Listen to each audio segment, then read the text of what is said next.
In this video, we're going to wrap up Chapter 10, where we've been talking about aversive control and specifically looking at avoidance and punishment. Now, we had completed our avoidance portion, I believe, in the first part of this chapter. Then we moved on to punishment, and most recently we've been talking about the fact that a lot of punishing behaviors are punishing because there is some sort of reinforcement tied to that system. So a couple of slides back, we had noted that a lot of problem behaviors are occurring because the behaviors are somehow reinforced, whether they are innately reinforcing, whether the behavior itself is what's causing that feeling or that feeling of reinforcement, or whether there is something in the environment, something external that's being reinforcing. Those behaviors are usually being driven by the reinforcer. Now we're going to start looking at sort of the other side of that, and we should start considering sort of the punishing side of things. So first we're going to start by looking at the effects of a discriminative stimulus for punishment. Now at this point in the class, we have talked about our SDs, or discriminative stimuli, at length. They come up fairly often. As a quick reminder, a discriminative stimulus would be an occasion setter, something that's telling us that a behavior will be reinforced. Now, we can also have a discriminative punisher, or more specifically, a discriminative stimulus for punishment, which you might see noted as SDP. If I grab my little doodle pad here, so that would be our SD is what we usually see it as, and then it would be sort of with a subscript P. So it is a discriminative stimulus that lets us know when punishment is being delivered. So when we see this instance of discriminative punishment, responding would be punished in the presence of a discriminative stimulus, this guy here, but not punished when the stimulus is absent. Now, one of the side effects of this is that the suppressive effects of punishment, that decrease in behavior, so decrease in our problem behavior, when it falls under this stimulus control, we run into the issue where maybe the behavior will only be suppressed when that discriminative stimulus is present. So if you think of the example of, say, speeding tickets, so the problem behavior there is driving too fast. Well, people tend to continue driving fast unless some sort of discriminative stimulus is present. Something like a police officer with a radar gun, or a speed trap, or a sign that tells you how fast you're going, something like that. Those can all serve as discriminative stimuli, warning you of the potential for punishment. But then what we see is that people will reduce their speed, they'll change that problem behavior only when those discriminative stimuli are present. So of course this is problematic if your goal is to decrease that problem behavior at all times, because we only see a decrease in behavior when that specific discriminative stimulus is present. Our last factor that we need to consider is the fact that our punisher, or punishment, can signal the availability of positive reinforcement. So in some very specific cases, punishment can actually lead to an increase in a behavior, which, when you think about it, our definition of punishment is something that decreases a behavior. But this is a special scenario where the occurrence of punishment lets us know that there's potential for positive reinforcement. So it's not punishment in isolation, which punishment should decrease a behavior. It's punishment plus positive reinforcement. So there's more to it here. So there is evidence that suggests that individuals can seek out punishment if positive reinforcement is available only when that instrumental response is also punished. So the textbook talks about rats, or no, actually I think it was pigeons in a box, where if they pecked a key, they would receive a small shock, but when they received a shock, they would also receive food. If they pecked the key and did not receive the shock, then they would not receive food. And so in that specific setup that they had, the pigeons would peck more when the shock was present because the shock, that punishment, became a discriminative stimulus for the availability of positive reinforcement. That shock became a signal that let the pigeons know that pecking that key would get them food. It would get them that positive reinforcement. So it's a very special case when punishment can become a discriminative stimulus that tells us that the behavior will be reinforced and can lead to more occurrence of that behavior. If we want to consider a real-world example of this, we can look at, say, a misbehaving child.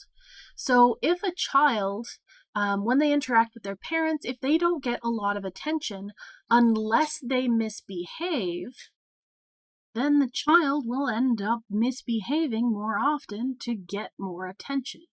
So in these special cases, having this association with positive reinforcement means that our punishment will actually result in an increase in that behavior rather than suppressing it, which again is problematic. Now for the next couple of slides, we're going to shift gears and start talking about some of the theories behind punishment. So what do we think is going on that's driving punishment when we see it?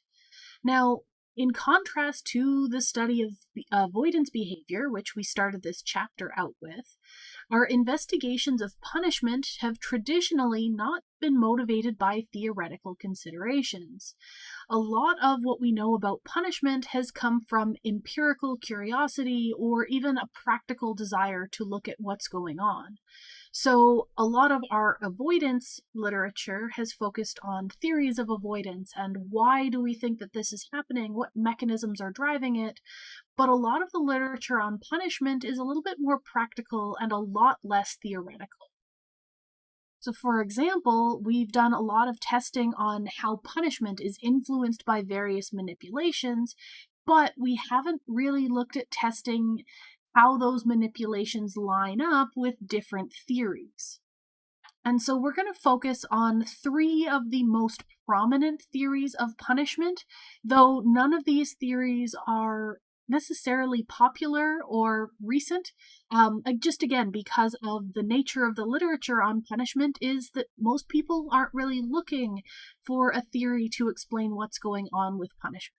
So just to keep that in mind as we work through our 3 different theories, we're going to start by talking about the conditioned emotional response theory of punishment, then we'll move on to the avoidance theory of punishment, and then last we'll talk about punishment and the negative law of effect.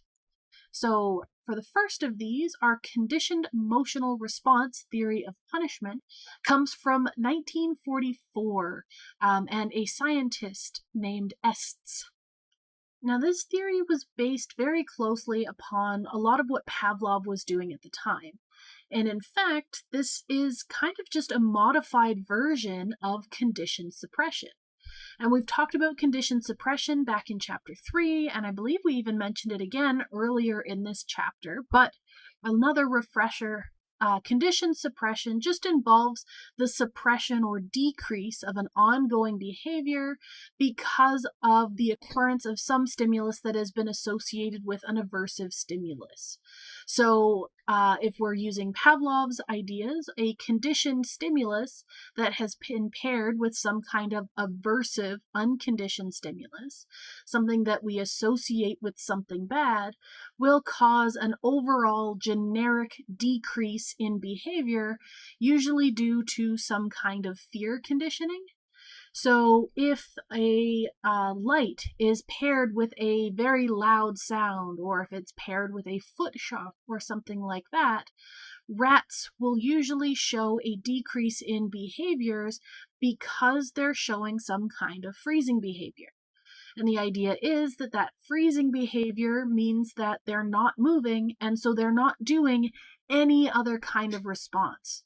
Whether we're looking at something like a lever press or motion or eating or whatever, none of those other behaviors are occurring because during that fear response, during that freezing behavior, the rat isn't doing anything other than just sitting still. So this conditioned emotional response theory is looking at punishment as a type of suppression of behavior. So here, instead of just an explicit conditioned stimulus that is suppressing behavior, now the whole punishment scenario comes to suppress behavior. Now, unlike a lot of the setups to look at conditioned suppression, punishment procedures typically don't involve an explicit conditioned stimulus that is signaling the impending delivery of that aversive stimulus. In contrast, punishment procedures are typically set up so that, the behavior happens and then punishment occurs. So for this conditioned emotional response theory, they state that the stimuli or the behaviors that occur just before punishment serve as the conditioned stimuli. So the state of the environment, the behavior that you do that leads to punishment, those factors can all become conditioned stimuli, and those sort of more broad and vague conditioned stimuli are what elicit that freezing effect and then cause that more broad suppression of other behaviors. As an example, we can think of a dog with a collar and an invisible fence. So a lot of invisible fences work because whenever the dog crosses that invisible boundary, they receive a mild shock. And so there isn't any cue, there isn't like a line drawn in the sand that tells the dog where they will receive a shock, but the stimuli from their environment, their visual and spatial cues, let them know where that boundary is, and they know to freeze, not to go over that boundary. And so by having that freezing behavior, the punished response of walking outside of the restricted area should become suppressed. Now, this theory explains many, but not all types of punishment effects. So we once again find ourselves in that position where our theory works and does a good job explaining some situations, but isn't really giving us the full picture. So let's look at our second theory, and this is the avoidance theory of punishment.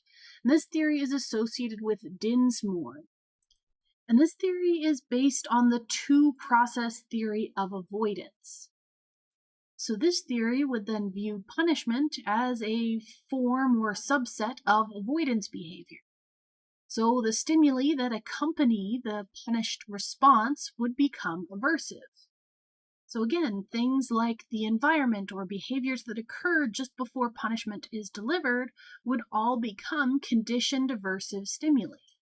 And animals can learn to avoid these stimuli by doing something besides that punished behavior. So they learn to escape from the conditioned aversive stimuli related to that punished response by engaging in some other behavior that is incompatible with the punished activity. So instead of engaging in the behavior that leads to punishment, they would engage in some other form of behavior. So based on our two-process theory of avoidance, our first step in that process would be a classically conditioned fear to our conditioned stimuli, which in this instance aren't, again, explicit stimuli. They're more the situation, the environment, something external that indicates that punishment will be delivered in the future. Our step two is the negative reinforcement of avoiding doing that response that leads to punishment. So by engaging in some other incompatible behavior, we see negative reinforcement because they avoid doing the punished behavior and therefore avoid punishment. So in this setup, the suppression of that punished behavior is not viewed as reflecting the weakening of the punished response, but instead we're explaining it in terms of strengthening the competing avoidance response. Now, logically speaking, this is kind of a nice clean theory where we're seeing a strengthening of avoidance responses rather than a weakening of punished responses. But the way that this is set up is actually very difficult to work with. So as a theory, this theory is poorly set up. So it's a simple concept, but it is very, very difficult to test. And so what I mean by that is, if this was a good theory, then we would have a very clear alternative hypothesis. So we could set things up so that, okay, if this is a case of avoidance, then we should see this behavior. And if it is not a case of avoidance and we set up an experiment, then we should see that outcome instead. But because we're relying on these avoidance responses and the mechanisms that drive avoidance behaviors, it's very, very difficult to get a nice, clean, sort of differential response that would tell us that this theory is or is not working in an instance. Additionally, those avoidance responses that are presumably being acquired as alternatives to the punished behavior are also ill-specified. So we're saying that they're doing something else. But what is that something else? In a lot of theories of this avoidance theory, they don't specify, and therefore this theory can't predict what those responses would be or how we might identify and measure them. Which again brings us back to that idea where it's very difficult to test this theory in any scientific fashion. So our take home on this one is, it seems on the surface to be a good explanation, but actually ends up being a very poor scientific theory, which is fairly unfortunate. All right, and then this brings us to our third theory to explain punishment and what we observe during punishment, and this is the negative law of effect. So we've talked about Thorndike quite a bit in this course, and early on we talked about his original law of effect, which is that idea that if a behavior is followed by a positive outcome, then that response is going to be more likely to occur in the future. And so this idea, this negative law of effect, is basically going to be the opposite of that original law of effect, because now we're applying it in the opposite direction. So just as reinforcement can strengthen behavior, so a behavior being followed by a desirable outcome leads to more of that behavior and a stronger association, then punishment must then be the opposite, where a behavior being followed by a negative outcome should then weaken that association and make that behavior less likely to occur. It is kind of important to note that Thorndike's original idea that punishment is just the opposite of reinforcement and that we should have sort of this sort of one-for-one exchange of the positive and negative laws of effect, he kind of moved away from that idea towards the later part of his career. But the concept, this idea of this negative law of effect, of there being sort of an equivalent concept for punishment, has stuck around despite him changing his idea or his mind on the fact. Now, contemporary research looking at this negative law of effect tends to rely on concurrent schedules of reinforcement. So we've talked about this before, where a concurrent schedule of reinforcement just means that we have two options, so say two levers, two buttons, two keys that can be pressed, and those two different buttons, those two different responses that can be made, are reinforced at different rates.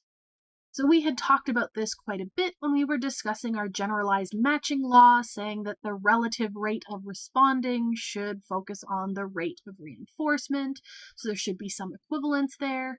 And so if this negative law of effect is sort of the same basic idea, then we should see an equally applicable situation if we try and apply this negative law of effect to our concurrent schedules of reinforcement and introduce punishment or some kind of punishment contingency.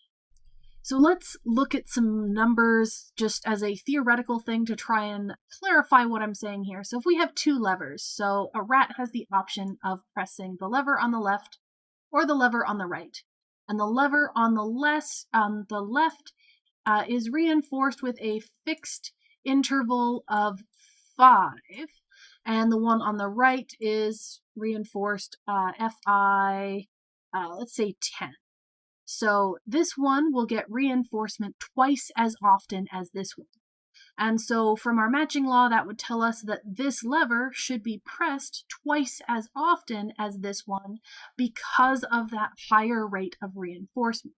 So nice, predictable, mathematical way of predicting what the behavior should look like, and behavioral data tends to match. Now, if we throw in a schedule of punishment instead of a schedule of reinforcement, how does that change that responding? So if we change this to, it's a fixed interval where you, an FI where you have a chance of gaining, actually let's put the plus and minus over gaining or losing a certain amount of food or a token or whatever every 5 trials, whereas this one stays solid at you only ever gain every 5 trials, instead of having a predictable drop-off, where this would be sort of less appealing and then this would start being a little bit more appealing.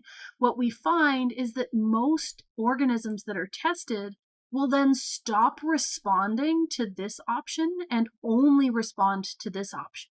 So instead of our negative contingency, instead of that punishment contingency sort of having an equal but opposite effect of our reinforcers, what we find is that they have this overwhelming weighting that is far more and above than what we would have expected if punishment was the same but opposite to reinforcement. So our take home from this theory is that yes, reinforcers can strengthen the behavior and punishers can weaken the behavior, but unlike our original expectations, it isn't a one-to-one exchange. It isn't sort of an equivalent reinforcer will give sort of +1 and an equivalent punisher will give -1. What we find is that the punishers tend to be weighted a lot more heavily. And in fact, one author, having conducted an experiment on the relative strengths of reinforcers versus punishers, said that losing a penny is 3 times more punishing than earning that penny is reinforcing. So from their findings, punishment can be 3 times more detrimental than reinforcers are for the equivalent amount. So yes, there is a negative equivalent. It's just not a one-to-one exchange. All right, our next concept, and I don't believe this one is in the textbook, but we might as well talk about it very, very briefly here, is the Premack Principle as it applies to punishment. So we've talked about this Premack Principle quite a bit in terms of ways that we can get behaviors to occur. We tend to frame them in terms of reinforcement, but we also discussed the fact that any type of behavior can be reinforcing or punishing depending on what it's being compared to. So here, instead of focusing on something being directly rewarding or reinforcing versus punishing, is we focus on whether that response is high probability or low probability. So we can use our example of watching Netflix would be a high probability event. If left to your own devices, maybe you like binge watching TV shows. In contrast, studying might be a low probability event. If you are given free rein to do whatever you want, you are very unlikely to study.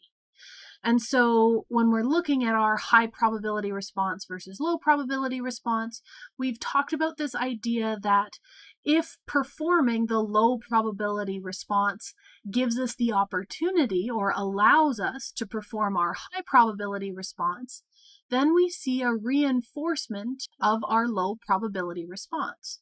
So if we have a situation where if we study, we can then watch Netflix, then we'll see a reinforcement of this studying behavior. So our low probability behavior occurs more often. if we frame this in terms of punishment and we say that if the high probability event forces the low probability event, then we see punishment of that high probability event. So if watching Netflix means that we have to study, then we're going to watch less Netflix because we don't want to study.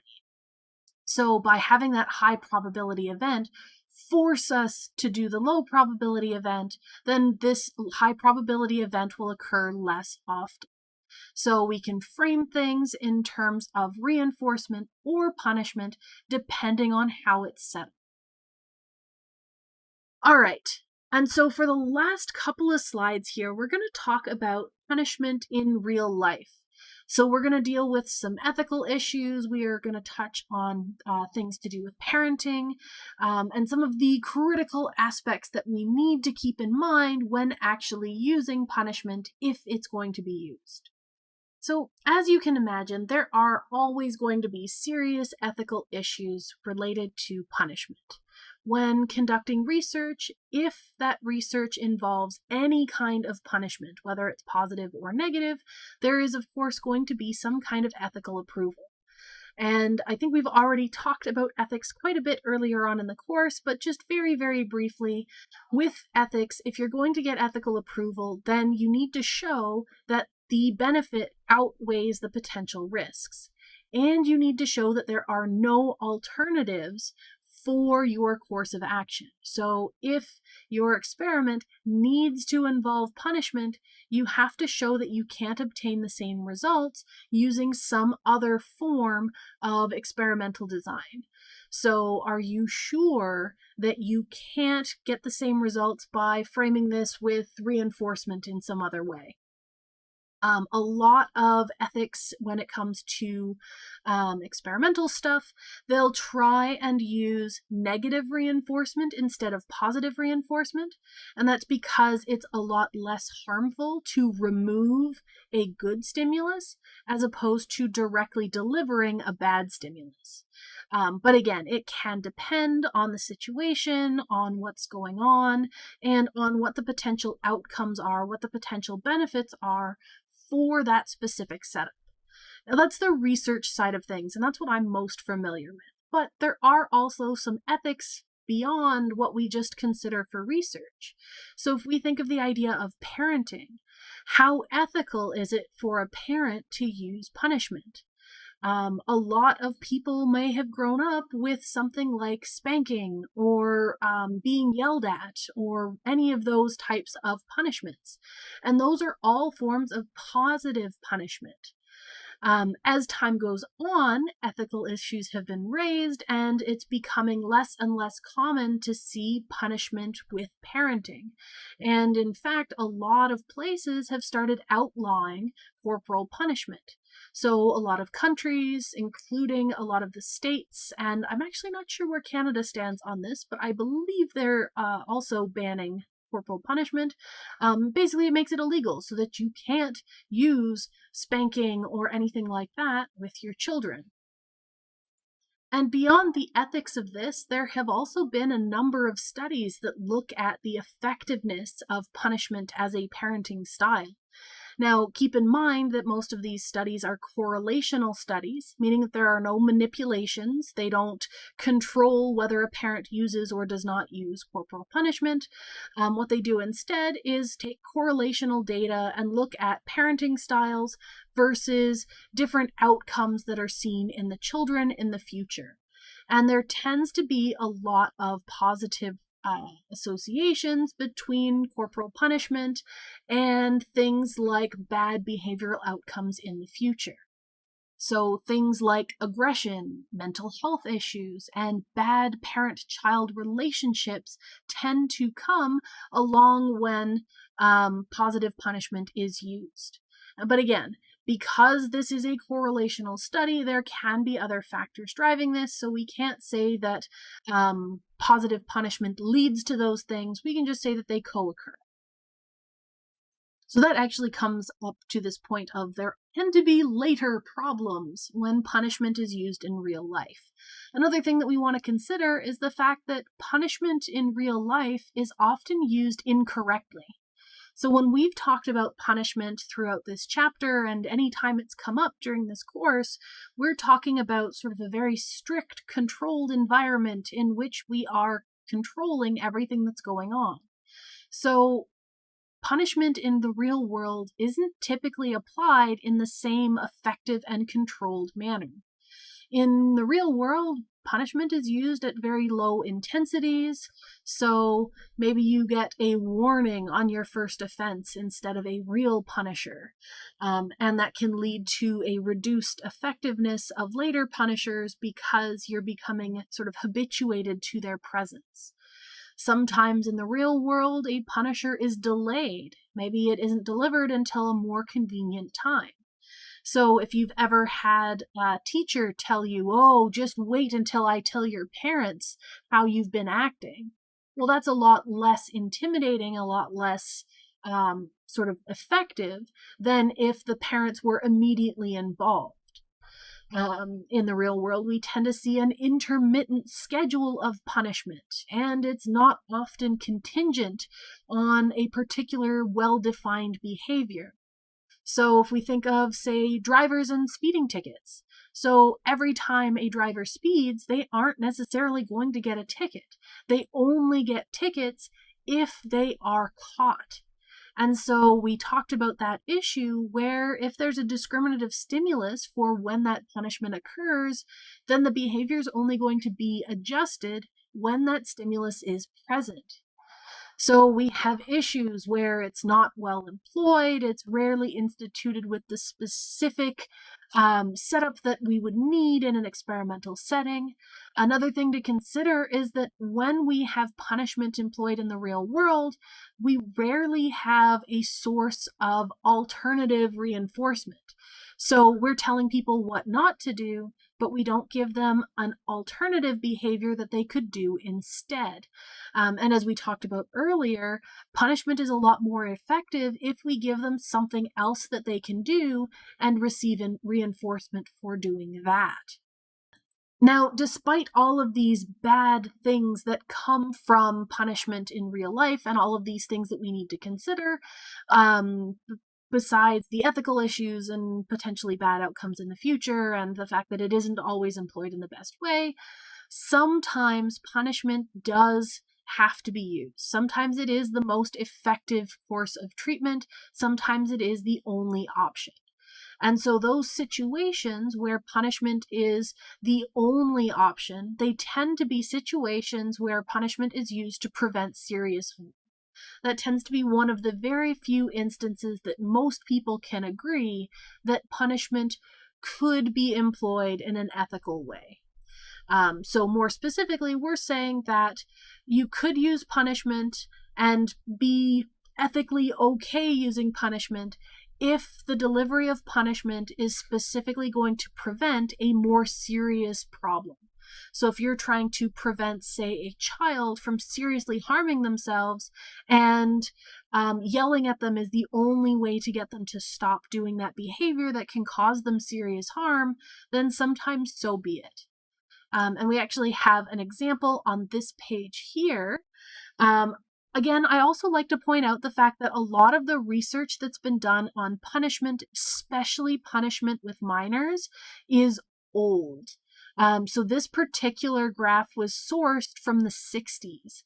So it's a lot less likely to see this kind of research nowadays for all of those reasons that I just mentioned. But this is one of those special cases where they're talking about the delivery of a punisher, in this case a mild shock, with the intention of stopping a behavior that could lead to more serious harm. So in this instance, they have a child who tends to climb to high places when they're at home. And so we're counting the number of times the child climbs per day, and then this is sort of our timeline here. And so we have before shock, so this is our baseline, where we see that the child tends to climb around 30 times a day, sometimes as many as 60 times a day. Even at their lowest point, they're still climbing maybe 15 times a day. So this child is exhibiting a lot of potentially dangerous behavior. If they fell while they were climbing, they might severely injure themselves. And so if we introduce a punisher, in this case, the delivery of a mild shock, whenever that climbing behavior is exhibited, we see a very fast and dramatic drop-off in that punishing behavior. And so we have here this little spike in more climbing behavior occurring. This is actually noted as an instance when the shock device was malfunctioning. So they could see that without that shock being delivered, they saw an increase in that dangerous behavior again. So in this case, we'd have to weigh the benefits of preventing a potentially very dangerous or even deadly fall with the discomfort of delivering a mild shock. And so because this went on for quite a few days, they must have decided that the negative effects were worth the positives of preventing that dangerous accident that could happen. For the next couple of slides, I want to talk very, very briefly about non-contingent punishment. So this is punishment that's being delivered without any particular cause for that punishment. There is no contingency that tells the organism why they're being punished.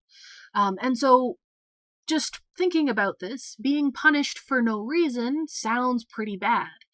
But from the experimental and scientific side of things, it is also very bad. So, logic and science are agreeing on this one to say that non-contingent punishment is a bad thing to happen. And there are two types of non-contingent punishment that we're going to talk about. The first being learned helplessness, and the second being experimental neuroses. So learned helplessness comes from an instance of inescapable punishment, where punishment is going to happen and there's nothing you can do about it. Our experimental neurosis is going to come from unpredictable punishment, where punishment is going to come from an unknown source at an unknown time. So let's start with our learned helplessness. So learned helplessness is actually like a variant of our avoidance and escape behavior. So you might notice that this setup looks an awful lot like the shuttle boxes that we were talking about with rats earlier on in the course. And that's exactly what it is. This has just been set up. In this case, they were working with dogs. Again, older research, so stuff that isn't usually done anymore. But they have a shuttle box here where they have two sides with electric floors that could be electrified. And here they have the option to move from one side to the other. They have speakers on either side. So in this instance, they would have an indicator that would probably be a tone. We've talked about instances where they might use a light to indicate which side would become electrified. And in our avoidance or escape behaviors, for escape behaviors, if this side of the floor became electrified, the organism would be able to escape to the other side. In our avoidance behaviors, this speaker would make a sound warning that this floor would become electrified, giving the animal the chance to jump to the other side and and avoid getting shocked in that instance. Now, learned helplessness is a modification of this, where we still have the floor having the potential to become electrified, and we still have our speakers that would indicate an upcoming shock, but instead of having this option to move between the two sides, for learned helplessness procedures, this would become a sort of an obstacle that would be completely closed off, so the dogs would be exposed to those predictable shocks where the tone is still going to signal that the floor is going to become electrified, but the dog can't move to the other side to escape it. So this is why it's called an inescapable shock. So punishment, they know it's coming, but they can't do anything to stop it from happening.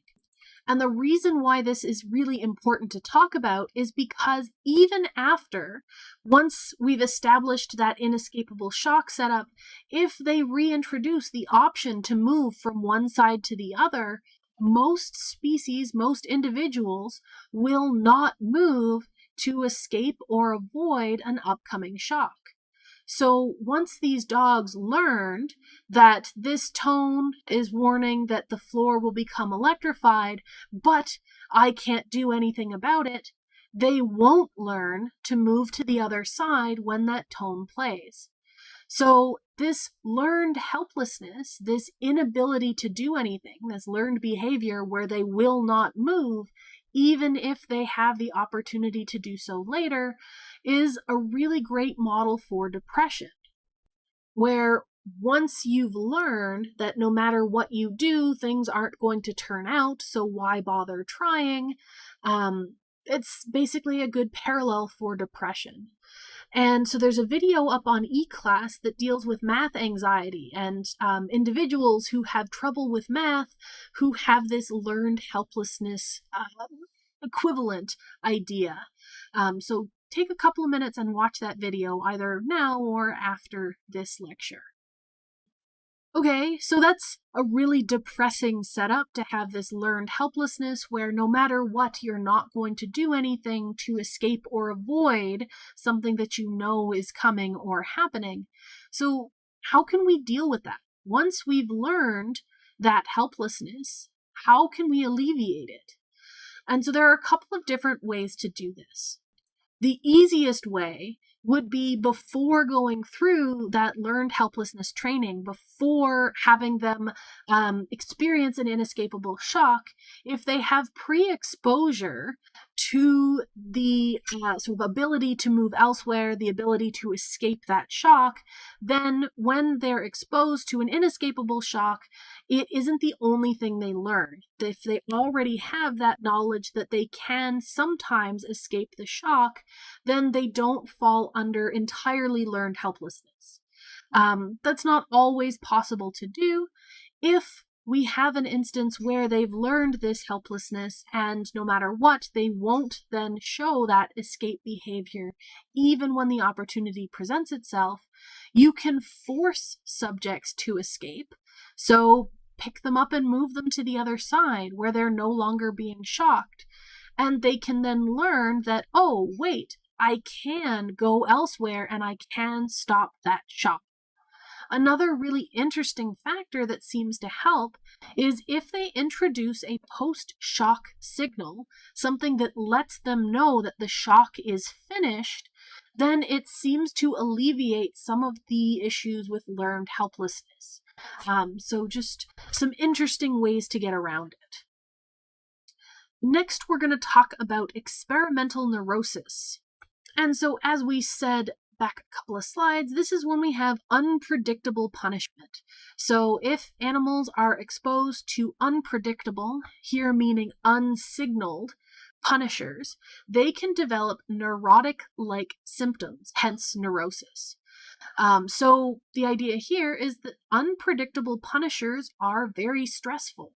So if you are periodically receiving shocks that have no warning and there's no way to know that they're coming and there's nothing you can do while they're happening, then you might start seeing these neurotic behaviors, which might be considered hypervigilance, where the animal is always on alert, never sure when the next punisher is coming.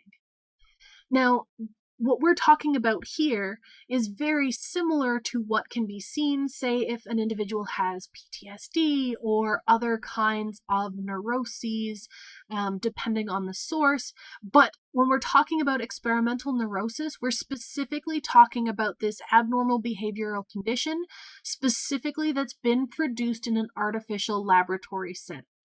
So it can be used as a model for other types of behaviors where we see sort of hypervigilance, but it isn't a direct parallel. Just a disclaimer there. But when we can induce this experimental neurosis, when we have these unexpected punishers occurring sort of random times in an unpredictable fashion, we can see things like anxiety and anger and irritability and confusion. And all of those factors do make this a good model for PTSD. And there have been some instances of using this as sort of a model for therapies to treat PTSD, where there has been some evidence that using something like systematic desensitization or sort of graded exposure to those stressful punisher stimuli in a more controlled environment can lead to less of that sort of neurotic behavior. So if the shocks were, say, delivered at a lower intensity, or if the organism was given the chance to habituate to them or to become desensitized to them, then we can see less of those stress responses. But that's sort of an ongoing area of study. All right, so we are on our last, I believe, 3 slides. So we're going to do a sum up of punishment so we can talk about benefits of punishment. Again, as we said, punishment is usually only acceptable when injurious behaviors would happen if punishment were not immediately delivered. So special cases where we can justify its use, that's what we're talking about here. So if there's no time for shaping and positive reinforcement of appropriate behaviors and all of those other factors we've talked about, then yeah, punishment is sometimes going to be okay to occur. We will occasionally see appeasement behaviors, so increases in sociality, so positive interactions with the person delivering the punishment in order to try and avoid receiving punishment.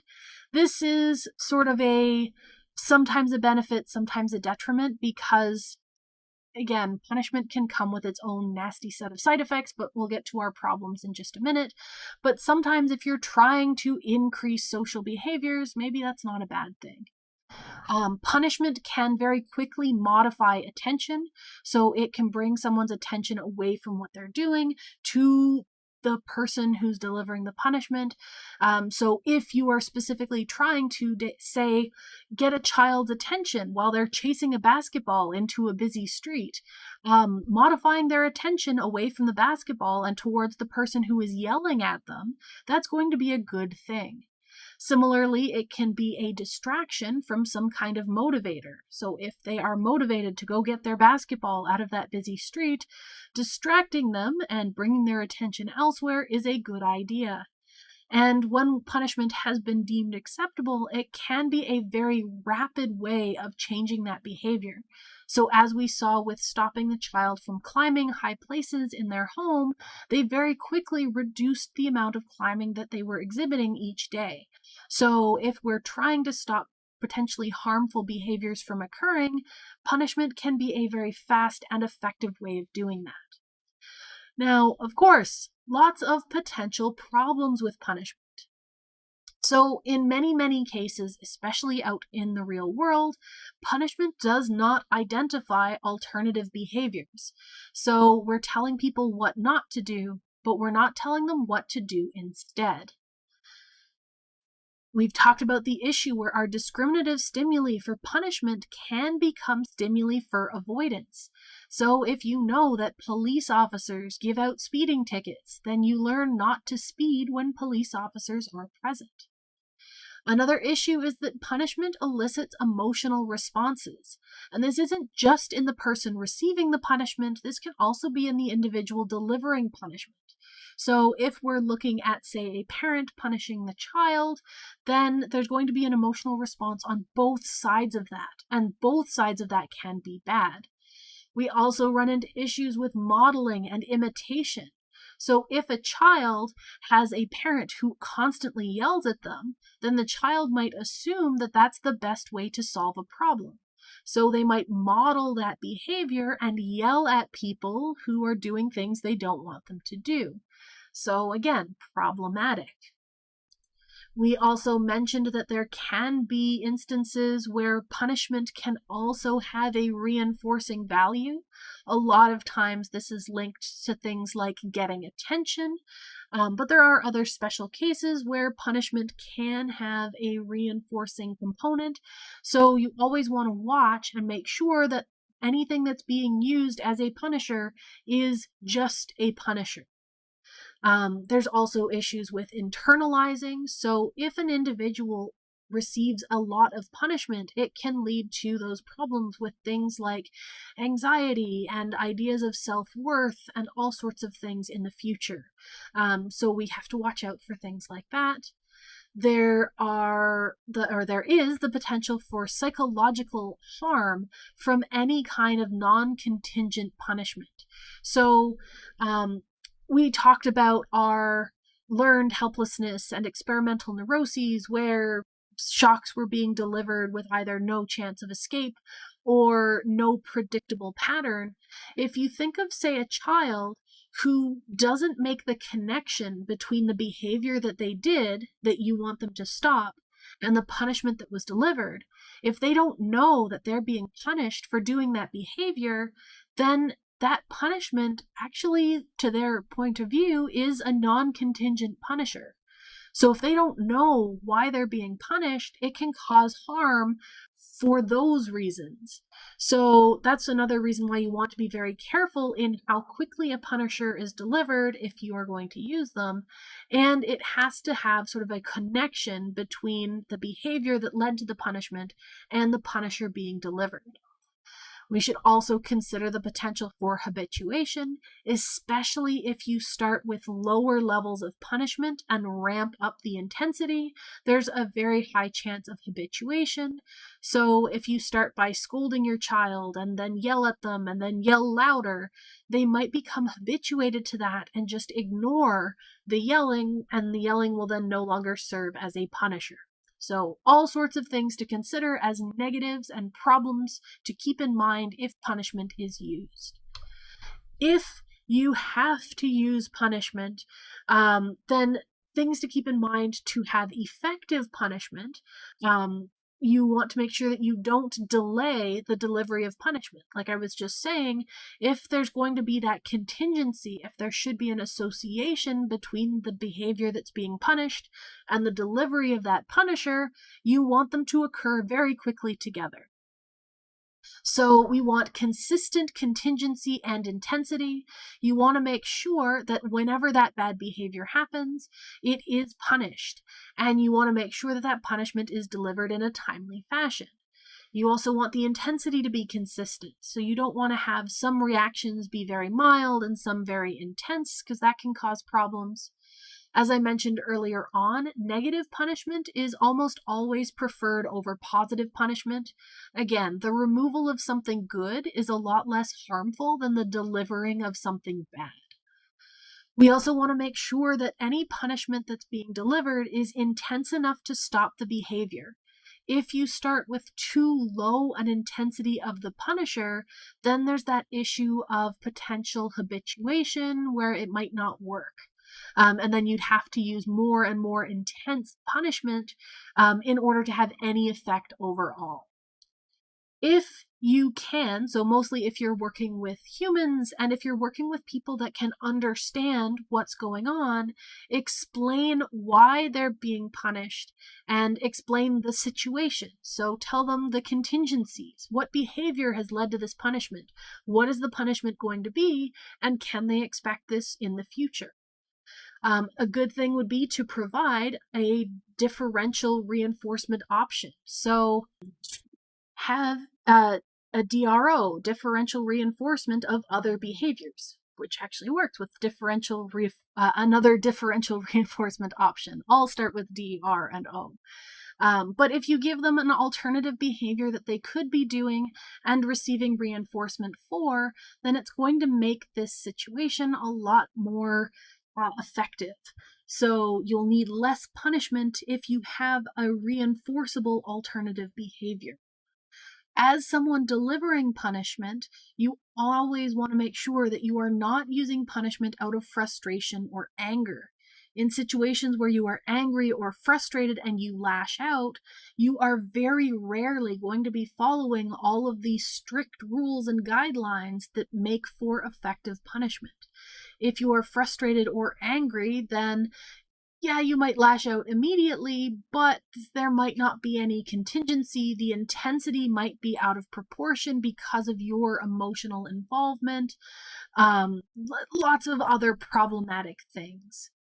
It's also more effective if you can provide safety signals or warnings. So if you can provide a warning that if you don't stop that, then this punishment will be delivered, that can usually make it unnecessary to even bother delivering the punishment. Or, like with our learned helplessness, if you can provide a signal when the punishment is over, if you can tell them that this is finished, then they can stop being afraid and we can lessen some of those negative side effects that come from experiencing punishment. And again, the biggest point of punishment is use only when necessary, when there are no other alternatives. So this is a last resort and should only be used in very specific cases when we've exhausted all other options, or if this is the only way to avoid something that could potentially be harmful.